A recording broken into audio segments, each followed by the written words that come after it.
नमस्कार दोस्तों, GK उत्पसा YouTube channel में आपका हार्दिक स्वागत है। दोस्तों, आज हम हमारे आरएस इंटरव्यू गाइडेंस जो सीरीज़ हमारी चल रही है उसमें हम जानेंगे कि कोई भी क्वेश्चन जब हम आरएस के इंटरव्यू के दौरान अगर किसी भी क्वेश्चन का आंसर दिया जाए तो उसमें हम किन किन बातों का ध्यान रख सकते हैं। खास करके कि अगर क्वेश्चन राजनीति या प्रशासन या फिर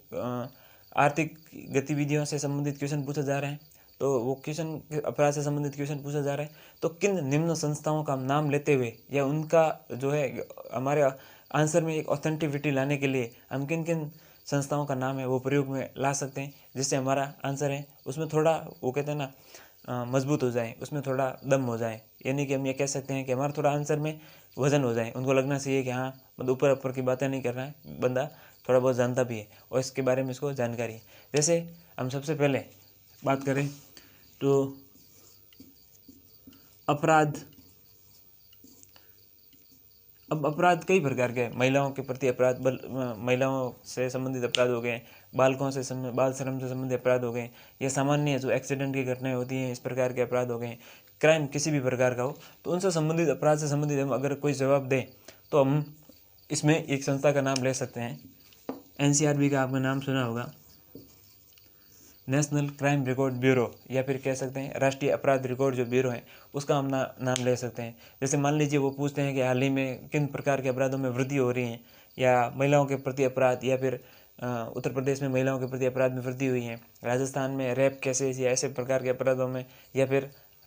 संपूर्ण भारत में भी बात करी जाए तो इस प्रकार के अपराध बढ़ रहे हैं। तो आप अगर कोई अपराध से संबंधित कोई भी क्वेश्चन पूछा जाए तो उसका आंसर आप इस प्रकार देते हैं कि sir national crime record bureau के अनुसार ये इस प्रकार के आंकड़े बताए जा रहे हैं, हाल ही में महिलाओं के प्रति अपराध उत्तर प्रदेश में या राजस्थान में ये देखे गए, ये उनके आंकड़े हैं या इस प्रकार है। तो आप जब भी नेशनल क्राइम रिकॉर्ड ब्यूरो या राष्ट्रीय अपराध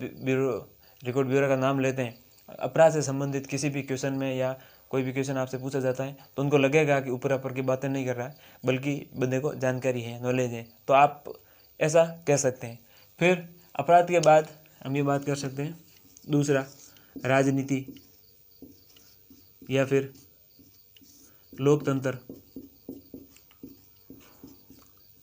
राजनीति, लोकतंत्र, सुशासन, ऐसे, या जब भी आप नाम लेते हो चुनाव सुधार, ऐसे कुछ हो सकते हैं। तो आप एक और संस्था का नाम ले सकते हैं, हालांकि संस्था तो क्या एनजीओ है वो, उसका नाम ले सकते हैं, एक तरह की संस्था ही कह सकते हैं, और उसका नाम है एडीआर। फुल फॉर्म में इसकी एसोसिएशन ऑफ डेमोक्रेटिक रिफॉर्म, यानी कि जो एनजीओ है ये एक ऐसा संगठन है जो लोकतांत्रिक सुधार की बात करता है। तो एडीआर का कोई भी आप फैक्ट देखते हो, जैसे वो पूछते हैं कि हमारी राजनीति में जो हमारे जनप्रतिनिधि हैं वो भ्रष्टाचार में लिप्त हैं, तो हमारे जो जनप्रतिनिधि हैं खास करके एमएलए एमपीज हैं तो कितने प्रतिशत तक भ्रष्टाचार से लिप्त है। तो हम ये कह सकते हैं कि हमारे जो मेंबर ऑफ पार्लियामेंट एमपी है या हम जनप्रतिनिधि की बात करते हैं तो लगभग 43% है उन पर गंभीर अपराध हैं या अपराधों से लिप्त हैं, तो ऐसा भी कह सकते हैं। तो राजनीति में अपराधीकरण के बारे में अगर पूछा जाए कि क्या राजनीति में अपराधीकरण है या अपराधी का राजनीतिकरण या राजनीति का अपराधीकरण, इस संबंधित आप तो ऐसा कुछ फैक्ट आप बोलते हैं, या जवाब में भी आपका सीधा आता है सर एडीआर के अनुसार, एसोसिएशन ऑफ डेमोक्रेटिक रिफॉर्म के अनुसार 43% जो हमारे जनप्रतिनिधि हैं तो उनकी, या वो 43% उन पर आपराधिक मामले हैं, तो आपके आंसर में एक वो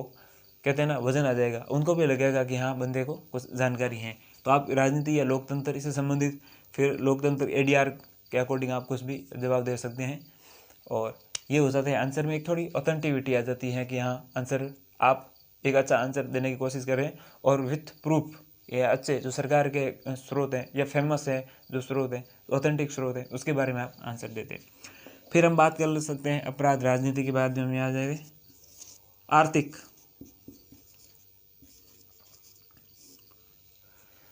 आर्थिक में हम ये कह सकते हैं जब भी आप कोई आर्थिक से संबंधित वो पूछते हैं कि अच्छा भारत की आर्थिक विकास दर बताइए, राजस्थान की आर्थिक विकास दर बताइए, तो सबसे पहले जो इम्पोर्टेंट है, जिस प्रकार लक्ष्मीकांत को बोला जाता है कि राजनीतिक विज्ञान के लिए ये बाइबल है, यूपीएससी के लिए या फिर सिविल सर्विसेज के लिए स्टेट पीसीएस जो भी है, तो इसी प्रकार जो आर्थिक समीक्षा और बजट होता है, आर्थिक समीक्षा संबंधित वर्ष की, वित्तीय वर्ष की आर्थिक समीक्षा और बजट, तो आर्थिक समीक्षा और बजट के आपको भी फैक्ट बताएंगे, या फिर जो रिपोर्ट दर है उसको ये कहेंगे कि सर आर्थिक समीक्षा के अनुसार ये, बजट के अनुसार हमारी विकास दर ये चल रही है, या हम उस क्षेत्र में हमने ये उपलब्धियाँ हासिल की है, आर्थिक समीक्षा के अनुसार हमने ये प्राप्त किया है, हमारा ये लक्ष्य है, उस लक्ष्य को हासिल कर दिया, बजट में हमने निम्न इतना % विनिवेश का लक्ष्य रखा गया और हम उसको आर्थिक समीक्षा में हमने उतना % प्राप्त किया है। तो आप ये जब भी बोलते हो आर्थिक, कोई भी क्वेश्चन पूछा जाता है, मतलब अर्थव्यवस्था से संबंधित हो सकता है, विकास दर, या फिर आर्थिक क्षेत्र से संबंधित कोई भी क्वेश्चन होता है, तो मुख्य दो तो हैं, आर्थिक समीक्षा और बजट। फिर आप विकास दर बताते हैं, तो उसमें आप RBI के अनुसार कह सकते हैं कि सर भारतीय रिजर्व बैंक के अनुसार हमारी विकास दर ये है, और फिर RBI होगी। फिर आप कह सकते हो इंटरनेशनल लेवल पे जाएं तो हम कह सकते हैं सर वर्ल्ड बैंक या IMF, इंटरनेशनल मॉनेटरी फंड के अनुसार हमारी विकास दर ये है, आगे हमारी विकास दर ये रहने वाली है। तो इसके अनुसार, या फिर वर्ल्ड बैंक के अनुसार भारतीय अर्थव्यवस्था इतने वर्षों बाद ये इतनी हो जाएगी। तो हम जब भी इन संस्थाओं का नाम लेते हैं तो हमारे आंसर में एक थोड़ा वजन लगता है। तो ये हो गई। उसके बाद आप एक और है, CMI करके संस्थान है, centre for monitoring Indian economy. आप ये कह देते हो कि CMI के अनुसार इसने बेरोजगारी के आंकड़े, या फिर आप कह सकते हैं विभिन्न प्रकार के जो आंकड़े हैं, या भूखमरी से संबंधित हो गए, तो ये आप जो बताते हैं तो उनको लगेगा कि आपके आंसर में कुछ न कुछ मतलब वो कह सकते हैं कि आप एक तरह से वजन है आपके आंसर में, और आप जो आंसर बता रहे हैं वो फुल विथ प्रूफ बता रहे हैं आप, और वो भी सरकारी और ऑथेंटिक सोर्स से रिलेटेड आंसर दे रहे हैं। तो आर्थिक समीक्षा और बजट ये हो गया। फिर RBI, वर्ल्ड बैंक या IMF, ये भी संस्थाएं हैं जो मुख्यतः इनके बारे में आप आंसर बता सकते हैं। फिर हम बात करें तो आगे हम आर्थिक, राजनीतिक, लोकतंत्र, इससे संबंधित हो गया। अब प्रशासन या प्रशासनिक सुधार की हम बात करते हैं, उसमें भी हम कुछ संस्थाओं का नाम ले सकते हैं, या तो हम क्या कह सकते हैं,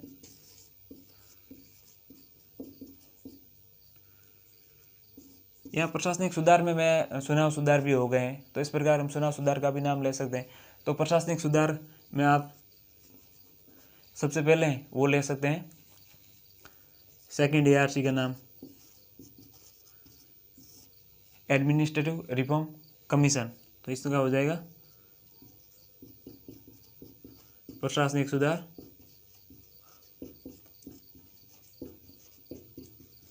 आयोग। आप ऐसे कहते हो सर सेकंड ARC के अनुसार, सेकंड ARC की 255वीं रिपोर्ट, क्योंकि 255वीं रिपोर्ट RS मुख्य परीक्षा 2016 में पूछी गई थी, तो इसी प्रकार आप सेकंड ARC की बता दी। फिर आप ये कह सकते हैं इसमें प्रशासन से आपने सेकंड ARC बता दिया। फिर अगर पूछे राज्यपाल के पद को लेकर या उससे संबंधित, तो भी आप कह सकते हैं सरकारी आयोग, सरकारी आयोग, पुंसी आयोग, इनके जो रिफॉर्म है वो आप बताते हैं। और चुनाव सुधार में भी ये सेकंड ARC लागू होती है, चुनाव सुधार में भी। और चूँकि साइमल्टेनियसली इलेक्शन की बात की जाती है कि लोक सभा और ये जो विधानसभा के चुनाव एक साथ करवाए जाएं, एक देश एक चुनाव, तो वो जो उनका है, विधि आयोग ने भी उसका जो दिया था, और चुनाव आयोग ने भी उसका यानी कि रिफॉर्म दिया था, और प्रशासनिक सुधार आयोग ने भी इसका रिफॉर्म करने की जो सिफारिशें दी थी या रिकमेंडेशन दी थी। तो आप ऐसा बोलते हैं तो इनका संस्थाओं का नाम लेते हैं, खासकर प्रशासनिक और या चुनाव सुधार से या प्रशासन सुधार से संबंधित, तो आपके आंसर में थोड़ा वो एक तरह से वजन लग जाए, और आंसर में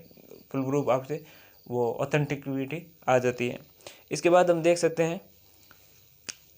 कि जलवायु परिवर्तन या फिर जो क्लाइमेट चेंज है, जलवायु परिवर्तन, क्लाइमेट चेंज जो इशू है बहुत चर्चा में है। और 2015 के हम कॉप जो कॉन्फ्रेंस ऑफ पार्टीज 21 यानी कि COP 21 के बाद तो ये बहुत खत्म हो गया, पेरिस समझौते या पेरिस एग्रीमेंट के बाद। उस समय USA ने उसमें एंट्री ली थी, बाद में छोड़ दिया था। तो ये खास कहते हैं COP 21 और पेरिस समझौते के बाद, पेरिस समझौते के बाद जो जलवायु परिवर्तन है वो अपने आप में थोड़ा हाईलाइट हो गया, और लोगों को यानी कि वैश्विक स्तर पर लोगों को या देशों को, संगठनों को, संस्थाओं को आगे आने के लिए कहा गया कि अब जलवायु परिवर्तन पे आप सोचना शुरू कर दीजिए और इसके लिए कुछ करिए, नहीं तो आने वाले समय में लोगों का जीना है वो मुश्किल हो जाएगा। क्योंकि हम देख रहे हैं कि अब जैसे यहाँ बोलते हैं जो COP21 की उनकी क्या नियम कानून, उनकी शर्तें कौन कौन सी वो बताओ, उसके क्या समझौते की शर्तें थी ये बता सकते हैं। तो आप जलवायु परिवर्तन से संबंधित जब भी कोई बताएं तो इसमें भी एक दो संस्था का आप नाम ले सकते हैं, जिससे आपके आंसर में थोड़ा ऑथेंटिविटी आ जाए। तो आप यहाँ एक तो संस्था है, उसका नाम है IPCC। इसकी फुल फॉर्म है inter governmental panel on climate change, यानी कि जलवायु परिवर्तन पर अंतर सरकारी संगठन। तो इसमें आप IPCC, राजेंद्र पंचोली साहब हमारे ये IPCC के चेयरमैन रह चुके हैं, और चूँकि IPCC को राजेंद्र पंचोली जी जब थे उसी समय नोबेल पुरस्कार मिलता शांति का, तो इस वजह से IPCC थोड़ी इंपॉर्टेंट भी है। तो आप IPCC के बारे में बताएंगे कि सर IPCC के अनुसार जो जलवायु परिवर्तन की वजह से ग्लोबल वार्मिंग हो रहा है, ग्लोबल वार्मिंग के जो वैश्विक तापमान बढ़ रहा है उसकी वजह से 1.5 डिग्री सेल्सियस तापमान में वृद्धि होने वाली है या हो रही है, और आने वाले समय में ये या 2050 तक 1.5 डिग्री सेल्सियस जो तापमान बढ़ जाएगा, उससे दक्षिण कैरेबियाई देश हैं उसमें विभिन्न प्रकार के डेंगू जैसी बीमारियां फैल रही हैं। तो आप ये जो फैक्ट बता रहे हो, यानी कि IPCC का नाम लेके जब आप जलवायु संबंधित कुछ बात बोल रहे हो तो उनको लगता है कि हाँ IPCC जो संस्था है वो जलवायु परिवर्तन से संबंधित है और उनके ऐसे कुछ फैक्ट होंगे, और चूँकि है भी, ऐसी बात नहीं है। और फिर इसमें आप एक और संस्था का नाम ले सकते हो, UNFCCC, यानी कि UNFCCC। UNFCCC का अर्थ मतलब जो फुल फॉर्म है United nation framework convention on climate change. तो आप UNFCCC का भी नाम ले सकते हैं। और यदि जलवायु परिवर्तन से संबंधित कोई भी मुद्दे, क्योंकि अमेरिका ने हाल ही में जो पेरिस एग्रीमेंट को छोड़ दिया था, फिर अब वापस ज्वाइन करने की बात कर रहे हैं, तो इस वजह से भी जलवायु, चूँकि जो जलवायु परिवर्तन है वो वैसे भी इम्पोर्टेंट है, तो उस वजह से इसमें आप थोड़ा वो इस संस्थाओं का नाम लेके आंसर देंगे तो बेटर आपका आंसर होगा, और बोर्ड को फील होगा कि आपके पास ऑथेंटिक जानकारी है और आप जो भी बोल रहे हैं वो मतलब ऊपर ऊपर की बातें हैं, बोर्ड को घुमा नहीं रहे हैं, बल्कि हो सकता है इसमें आप एक दो आपके फैक्ट इधर उधर हो जाएं, लेकिन आप ऐसी संस्थाओं का नाम लेंगे तो वो अपने आप में एक ऑथेंटिक आंसर माना जाएगा। आर्थिक वाले में एक हमने चीज़ मिस कर दी, जो आर्थिक पक्ष बताते हैं हम किसी का, तो उसमें आप दो चीज़ें और ध्यान रख सकते हैं। एक हमारा नीति आयोग, क्योंकि योजना आयोग के बाद नीति आयोग आ गया, ये एक सलाहकारी संस्था है, तो नीति आयोग समय समय पर अपनी रिपोर्ट जारी करती रहती है, और नीति आयोग के भी आंकड़े यही रहते हैं, उद्देश्य लक्ष्य आप ये बताते हो सर नीति आयोग के अनुसार, तो उनको एक थोड़ा ऑथेंटिक आंसर लगता है। अब नीति आयोग ने की एक रिपोर्ट है, तो आपको पता ही होगा, नए भारत की रणनीति @75 करके, ये लगभग 41 पेज की या 41 सेक्टर जो हैं उनके बारे में पूरी डिटेल में बताया गया है, विभिन्न प्रकार के ऑथेंटिक आंकड़े। अगर ये रिपोर्ट भी पढ़ लेते हैं तो काफ़ी कुछ जानकारी हो जाती है, जिसके बारे में हम कोई भी अगर फैक्ट हमें याद नहीं रहता, आर्थिक समीक्षा बजट अगर नहीं पढ़ी हुई, रियल रिपोर्ट पढ़ी हुई होती है, तो हम हर टॉपिक होते हैं इसके 4 स्तंभों में इसको बांटा गया है, फिर इसके 41 जो अलग अलग सेक्टर है उसके तथ्य आंकड़े दिए गए हैं, और वो हमें एक जगह इसी रिपोर्ट में एक जगह आंकड़े मिल जाते हैं, हम बताते हैं और ये आंकड़ों का प्रयोग करते हैं। तो चाहे वो हमारा मेंस का आंसर या मुख्य परीक्षा का जो आंसर राइटिंग उसमें भी काम आ सकता है, और साथ ही वैसे भी इंटरव्यू में भी यहाँ से कुछ फैक्ट हमारे काम आ सकते हैं। फिर आर्थिक समीक्षा, ये नीति आयोग की ये रिपोर्ट हो गई, रणनीति ये बता दी, और नीति आयोग अब चूँकि योजना आयोग की जगह नीति आयोग हो गया, ये भी इंपॉर्टेंट है। जैसे राजस्थान की बात करें तो राजस्थान में जो मरुस्थल है वो 61.11% या परसेंट, जो ये किसने बताया था, ये योजना आयोग ने कहा था। क्योंकि अब योजना आयोग नहीं रहा, उसकी जगह नीति आयोग बन गया, तो ये अपने आप में इंपॉर्टेंट है। तो ऐसा कोई फैक्ट हो तो वो भी हम बता सकते हैं। तो हमने देखा, फिर हम बात कर लेते हैं कृषि, एक हमारा और, चलो उसको भी लिख देते हैं यहाँ पे।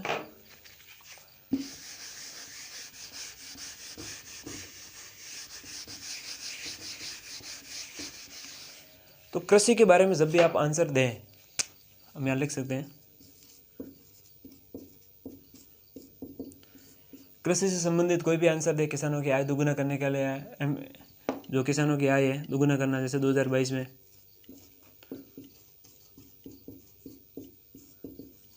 किसानों की आय दोगुना करना ये है, या फिर MSP है,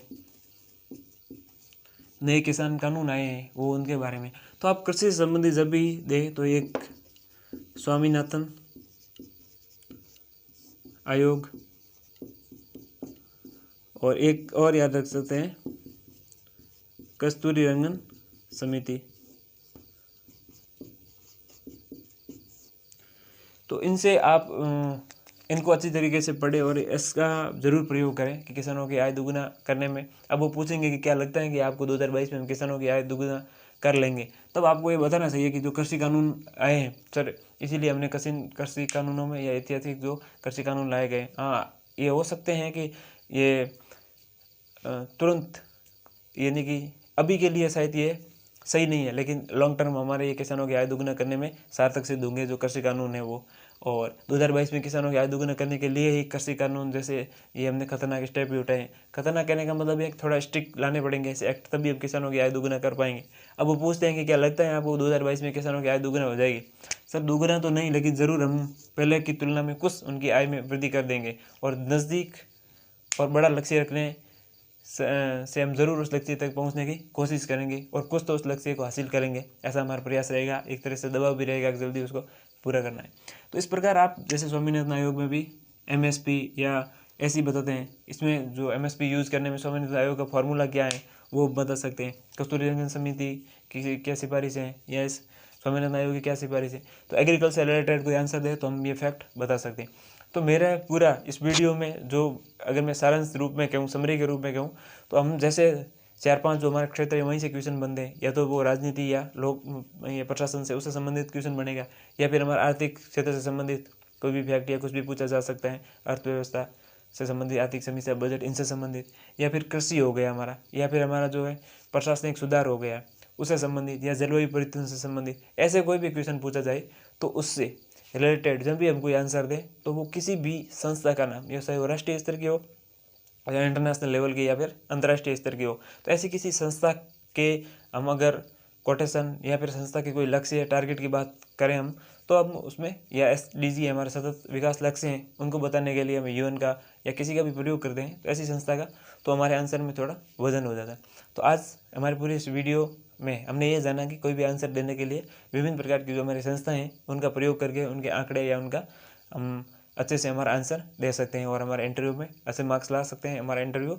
हम अच्छे से अपनी परफॉर्म कर सकते हैं। तो निश्चित तौर पर इस वीडियो के माध्यम से आपको कुछ सीखने को मिला होगा। अगर आपको ये वीडियो पसंद आया हो तो इसको लाइक करिए, शेयर करिए, कमेंट कीजिए और चैनल को सब्सक्राइब कीजिए। धन्यवाद।